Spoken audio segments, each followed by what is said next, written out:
ধরুন কেউ চ্যাট জিপিটিকে জিজ্ঞেস করলো একটি মরদেহ কিভাবে লুকানো যায়, পুলিশের চোখে ফাঁকি দিয়ে প্রমাণ কিভাবে নষ্ট করা যায়, মানুষের দেহ জলে ফেললে কতদিন পর সেটা ভেসে ওঠে। তাহলে আপনার কি মনে হবে, এটা কি শুধুই কৌতূহল থেকে জিজ্ঞেস করা, নাকি সে ইতিমধ্যে এমন কিছু পরিকল্পনা করছে যেটা কয়েকদিন পর দুটো মানুষের জীবন কেড়ে নেবে? আর যদি আপনাকে বলি এই সার্চগুলো করা হয়েছিল কয়েকদিন আগেই, তাহলে আমাদের কাছে প্রশ্নটা আরও বড় হয়ে যায়। এটা কি হঠাৎ রাগের মাথায় ঘটে যাওয়া কোনো অপরাধ ছিল, নাকি প্রতিটি পদক্ষেপ, প্রতিটি কেনাকাটা, প্রতিটি সার্চ আগের থেকেই একটি পরিকল্পনার অংশ ছিল? কিন্তু আজকের এই কেসটা কোনো দিয়ে শুরুই হয়নি। এই গল্পটা শুরু হয়েছে দুজন স্বপ্নবাজ গবেষককে নিয়ে। নমস্কার, আমি সৌমেন।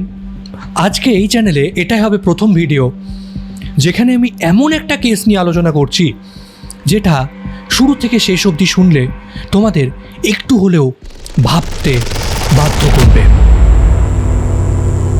দুজন মানুষ যারা হাজার হাজার কিলোমিটার দূরে নিজেদের দেশ ছেড়ে এসেছিলেন শুধুমাত্র একটি স্বপ্ন পূরণ করার জন্য, কিন্তু তারা জানতেনই না তাদের সবচেয়ে বড় বিপদ হয়তো বাইরের কোনো অচেনা মানুষের কাছ থেকে নয়, বরং এমন একজনের কাছ থেকে আসতে পারে যাকে তারা প্রতিদিন দেখতেন। মার্কিন যুক্তরাষ্ট্রের দক্ষিণ পূর্বে সেই অঙ্গরাজ্য যেটাকে অনেকেই শুধু সমুদ্র সৈকত আর রোদেলা আবহাওয়ার জন্য চেনেন, কিন্তু ট্রাম্পা শহরের পরিচয় শুধু এতটুকু নয়। এই শহর হাজার হাজার আন্তর্জাতিক শিক্ষার্থীর এক কথায় দ্বিতীয় বাড়ি।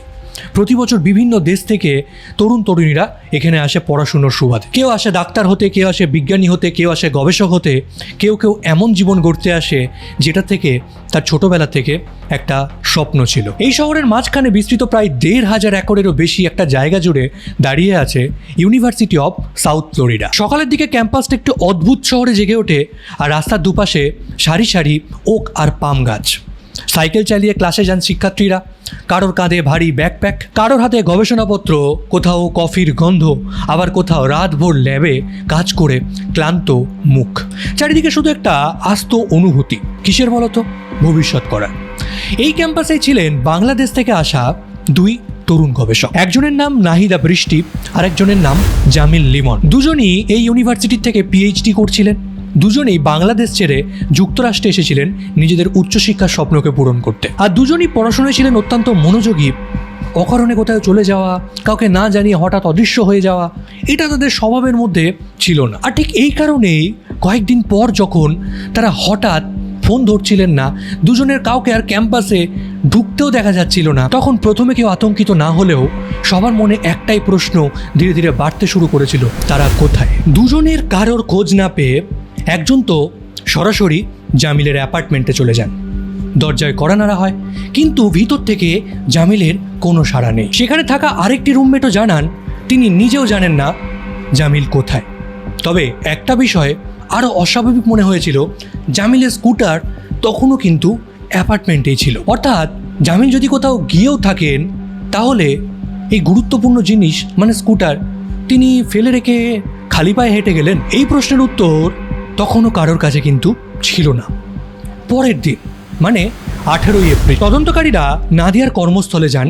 সেখানে গিয়ে তারা এমন কিছু দেখেন যা পুরো তদন্তের দিকটাই বদলে দেয়। নাদিয়ার লাঞ্চ বক্স, তার ম্যাকবুক, একটি বড় ব্যাকপ্যাক, এমনকি কিছু ব্যক্তিগত জিনিসপত্র সব কিছু আগের জায়গাতেই পড়েছিল। যারা প্রতিদিন গবেষণাগারে কাজ করেন তারা সাধারণত এভাবে নিজের সব জিনিস ছড়িয়ে ছিটিয়ে ফেলে হট করে কোথাও চলে যান না। যখন কোথাও যান এই জিনিসগুলোকেও তারা সঙ্গে ক্যারি করেন। তদন্তকারীদের কাছে এই বিষয়টি কিছুটা অস্বাভাবিক লাগলো। এদিকে ক্যাম্পাসে সিসিটিভি ফুটেজও কিন্তু পরীক্ষা করা হচ্ছিল। ফুটেজে দেখা যায় 16 এপ্রিল দুপুরের দিকে নাদিয়া নিজের অফিস থেকে বের হচ্ছেন, হাতে একটি ছাতা। এরপর ক্যামেরার বাইরে, মানে তারপর আর তাকে ক্যামেরার মধ্যে দেখা যায়নি। এখনো পর্যন্ত পুলিশের কাছে এটা ছিল একটা নিখোঁজ হওয়ার তদন্ত। কোনো মরদেহ পাওয়া যায়নি, তার অভিযোগও ওঠেনি। এরপর 18 এপ্রিল, দুদিন কেটে গেছে। নাদিয়া বৃষ্টি আর জামিল লিমনের কোনো খোঁজ নেই। প্রথমে যেটাকে সবাই সাধারণ নিখোঁজের ঘটনা ভেবেছিল, সেটা এখন ধীরে ধীরে পুলিশের কাছে আরও অস্বাভাবিক মনে হতে শুরু করেছে। কারণ যত বেশি তথ্য সামনে আসছিল তত একটা প্রশ্ন বড় হচ্ছিল, যদি তারা নিজেরাও কোথাও চলে গিয়ে থাকেন তাহলে তাদের গুরুত্বপূর্ণ জিনিসগুলো এখানে কি করছে? এই প্রশ্নের উত্তর খুঁজতে তদন্তকারীরা পৌঁছে যান জামিলের অ্যাপার্টমেন্টে। বাইরে থেকে দেখলে অ্যাপার্টমেন্টটা অন্য দিনের মতোই লাগছিল। করিডরে কোনো ভিড় নেই, কোনো চিৎকার নেই। প্রতিবেশীরা তখন বুঝতে পারেননি যে এই ভবনের ভেতরে এমন কিছু ঘটেছে যেটা আর কিছুক্ষণ পরেই যুক্তরাষ্ট্রের হেডলাইন হতে চলেছে। তদন্তকারীরা প্রথমে অ্যাপার্টমেন্টে থাকা 2 রুমমেটের সঙ্গে কথা বললেন। একজনের বক্তব্য শুরু থেকে শেষ পর্যন্ত একই ছিল।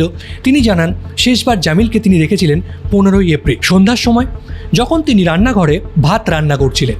তারপর তাকে আর দেখেননি। কিন্তু তারই পাশে থাকা অন্য রুমমেটের বক্তব্য তদন্তকারীদের সন্তুষ্ট করতে পারেননি। তার বাম হাতের আঙুলে লাগানো ছিল একটি ছোট্ট কেটে যাওয়ার ব্যান্ডেজ। তদন্তকারীরা জিজ্ঞেস করছিল, তোমার এই ব্যান্ডেজটা কিসের জন্য? সে বলেছিল, পেঁয়াজ কাটতে গিয়ে হাত কেটে গেছে। তদন্তকারীরা উল্টে প্রশ্ন করলো, তুমি কী রান্না করতে গিয়ে হাতটা কাটলে? সে চুপ। সে তদন্তকারীদের মুখের ওপরে সঙ্গে সঙ্গে কোনো উত্তর দিতে পারেনি। আর তদন্তকারীদের সামনে ঠিক এই ব্যাখ্যাটাই একটা সন্দেহের সৃষ্টি করে। যদিও এসব হাত কাটা বা এরকম কোনো ছোটোখাটো জিনিস দেখে কোনো বড় কিছুকে প্রমাণ করা যায় না। কয়েকদিন পর তদন্তকারীরা আদালতের অনুমতি নিয়ে অ্যাপার্টমেন্টের ভিতরে আরও কিছু বিস্তারিত অনুসন্ধান শুরু করেন। খালি চোখে ঘরটাকে খুব একটা অস্বাভাবিক কিন্তু লাগছিল না। মেঝে পরিষ্কার, আসবাবপত্র জায়গা মতো, যেন সব কিছু স্বাভাবিক। কিন্তু একটি অপরাধস্থল সবসময় খালি চোখে দেখা যায় না। ফরেন্সিক টিম বিশেষ রাসায়নিক পরীক্ষা ব্যবহার করে এমন কিছু দাগও শনাক্ত করতে পারে যেগুলো পরিষ্কার করার চেষ্টা করা হয়েছে। তদন্তে অ্যাপার্টমেন্টের প্রবেশপথ থেকে শুরু করে রান্নাঘর, করিডর, এমনকি শোবার ঘরের দিকেও রক্তের চিহ্ন শনাক্ত করা হয়। আদালতের নথি অনুযায়ী ওই শোবার ঘরের মেঝেতে এমন 2টি বড় দাগ ছিল যেগুলো তদন্তকারীদের মতে মানুষের দেহ টেনে নিয়ে যাওয়া হলে যেরকম দাগ হয় ঠিক সেরকম। সেই মুহূর্তে তদন্তকারীদের সামনে প্রথমবারের মতো একটা ভয়ঙ্কর সম্ভাবনা স্পষ্ট হয়ে ওঠে। হয়তো এই 2 গবেষক কোথাও নিখোঁজ নেই। হয়তো ঘটনাটি এখানেই ঘটেছিল, এই অ্যাপার্টমেন্টেই ঘটেছিল। তদন্ত এখন আর 2 জন মানুষ কোথায় এই প্রশ্নে আটকে নেই। এখন নতুন প্রশ্ন, যদি সত্যি এই অ্যাপার্টমেন্টেই ঘটে থাকে ঘটনাটি, তাহলে তাদের ডেড বডি কোথায়? আর ঠিক এই প্রশ্নের উত্তর খুঁজতেই তদন্তকারীরা নজর দেয় অ্যাপার্টমেন্টের বাইরে থাকা একটা বড় ডাস্টবিনের দিকে। সেখান থেকে উদ্ধার হওয়া কয়েকটি জিনিস এই তদন্তকে আরও এক ধাপ এগিয়ে নিয়ে যায়। এবার সেই ডাস্টবিনে কী পাওয়া গেছিল সেটা আমি তোমাদেরকে পরে বলছি, কিন্তু এখানে যেগুলো পাওয়া গেছিল এরপর তদন্ত কিন্তু ডিজিটাল প্রমাণের দিকে ঘুরে যায়। আজকের দিনে একজন মানুষ কোথায় যায়, কতক্ষণ থাকে, কোন পথে গাড়ি চালায়, এসবের অনেক তথ্যই কিন্তু নিজেদের অজান্তে ডিজিটাল রেকর্ড হতে থাকে। তদন্তকারীরাও ঠিক সেটাই শুরু করেন। তারা সংগ্রহ করেন মোবাইল ফোনের লোকেশন ডেটা, গাড়ির গতিপথ, সিসিটিভি ফুটেজ এবং বিভিন্ন ডিজিটাল রেকর্ড। প্রথমে প্রতিটি তথ্যই আলাদা আলাদা মনে হচ্ছিল, কিন্তু যখন সবকটাকে এক জায়গায় সাজানো হলো তখন সূত্র একটাই বেরিয়ে আসলো। ট্রাম্পা শহর ছেড়ে একটি গাড়ি এগিয়ে যায় হাওয়ার্ড ফ্রাঙ্কলিন ব্রিজের দিকে।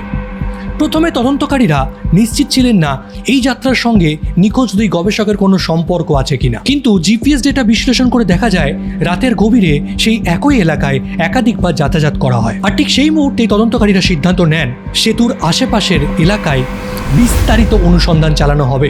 কয়েকদিন পর সেখানে ডুবুরি নামানো হলো। প্রথম কয়েক ঘন্টা কোনো ফল পাওয়া যায় না, কিন্তু অনুসন্ধান বন্ধ করা হয়নি। অবশেষে জলের নিচে পাওয়া গেল একটি কালো রঙের বড় ব্যাগ। সেটিকে ডাঙায় তুলে আনার পর তদন্তকারীরা পরিচয় নিশ্চিত করেন এটা ছিল জামিল লিমনের মৃতদেহ। এর কিছু সময় পর একই অনুসন্ধান চালিয়ে যাওয়া হয় আরও গভীরে, আরও গভীরে। তারপর উঠে আসে আরও একটি কালো ব্যাগ। পরিচয় নিশ্চিত করা হয় সেটি নাদিয়া বৃষ্টির মৃতদেহ। সেই মুহূর্তে শেষ আশাটুকু না ভেঙে যায়। 2 জন নিখোঁজ গবেষককে আর হয়তো কোনোদিনও জীবিত অবস্থায় ফিরিয়ে আনা সম্ভব নয়। এখন তদন্তের লক্ষ্য একটাই, কে এই নৃশংস হত্যাকাণ্ড ঘটিয়েছে এবং কেন ঘটিয়েছে। এবার তদন্তকারীরা ফিরে যান সন্দেহভাজনের ডিজিটাল জীবনের দিকে। Phone, computer, online order history এবং যেগুলো মুছে ফেলার চেষ্টা করা হয় সেগুলোকে পুনরায় ফিরিয়ে আনা হয়। কারণ অনেক সময় একজন মানুষ যতই প্রমাণ লুকানোর চেষ্টা করুক, ডিজিটাল পৃথিবীতে সে নিজের অজান্তেই এমন কিছু ফুটপ্রিন্ট ফেলে যায় যেগুলো গুরুত্বপূর্ণ সাক্ষী হিসাবে রয়ে যায় সেই সত্যি। আর এই ডিজিটাল প্রমাণগুলোর মধ্যে ছিল অন্যতম চ্যাট জিপিটিতে করা কিছু প্রশ্ন, যে প্রশ্নগুলো আমি ভিডিও শুরুতেই বলেছিলাম যে কিভাবে একটা মরদেহকে লুকানো যায়, কিভাবে তদন্তকারীদের চোখে ধুলো দেওয়া যায়। এই ধরনের প্রশ্ন কিন্তু সন্দেহভাজনের মোবাইল থেকে চ্যাট জিপিটিতে জিজ্ঞেস করা হয়েছিল। এছাড়াও তার অনলাইন কেনাকাটার রেকর্ড, গাড়ির জিপিএস ডেটা, মোবাইল ফোনের লোকেশন হিস্ট্রি, অ্যাপার্টমেন্টে থাকা উদ্ধার হওয়া সমস্ত ফরেন্সিক প্রমাণ, এবং সবথেকে বড়, ওই ডাস্টবিন থেকে ঠিক কী কী পাওয়া গেছিল। জানেন কী কী পাওয়া গেছিল? ডাস্টবিন থেকে পাওয়া গেছিল ইউএসএফ স্টুডেন্ট আইডি, জামিলের wallet, credit card, eye glass, রক্তের দাগযুক্ত কিছু পোশাক। এবার বুঝতে পারছেন সেই দিন ডাস্টবিন থেকে এই ধরনের জিনিসগুলো উদ্ধার করার পর আমি কেন বলেছিলাম তদন্ত এক ধাপ এগিয়ে গেল। তো সব মিলিয়ে তদন্তকারীদের দাবি ছিল এই ঘটনাটি পূর্ব পরিকল্পিত। এবং এর কিছুদিন পর হিসাম আবু, যিনি ছিলেন জামিলের অফ ক্যাম্পাস রুমমেট, যাকে প্রথমে তদন্তকারীরা ওই অ্যাপার্টমেন্টের মধ্যে হাতের ব্যান্ডেজ পরা ছিল এবং যাকে প্রশ্ন করায় সে প্রশ্নের উত্তর দিতে পারছিল না এবং তাকে মূল সন্দেহভাজনের আওতায় রেখেছিলেন, তাকে এই মার্ডার মামলার তার বিরুদ্ধে 2টি ফার্স্ট ডিগ্রি পরিকল্পিত মার্ডারের অভিযোগ আনা হয়। তবে আদালতে তিনি নিজেকে নির্দোষ দাবি করেন এবং মামলাটি এখনও বিচারাধীন। তাই চূড়ান্ত সিদ্ধান্ত আদালতের রায়ের উপরেই নির্ভর করবে। নাদিয়া বৃষ্টি এবং জামিল লেমন দুজনেই যুক্তরাষ্ট্রে গিয়েছিলেন নিজেদের ভবিষ্যৎ করার স্বপ্ন নিয়ে, কিন্তু সেই স্বপ্ন অসমাপ্তই থেকে গেল। এই ঘটনাটি শুধু 2টি প্রাণ কেড়ে নেয়নি, এটি আবারও মনে করিয়ে দিয়েছে আধুনিক তদন্ত কখনো কখনো সবচেয়ে গুরুত্বপূর্ণ সাক্ষী কোনো মানুষ নয়, বরং আমাদের ফেলে যাওয়া ডিজিটাল পদচিহ্ন। নমস্কার, আজকের ডকুমেন্টারিটি সত্যিই আপনার ভালো লেগে থাকে তাহলে অবশ্যই কমেন্ট বক্সে আমাকে জানাতে ভুলবেন না। Thank you.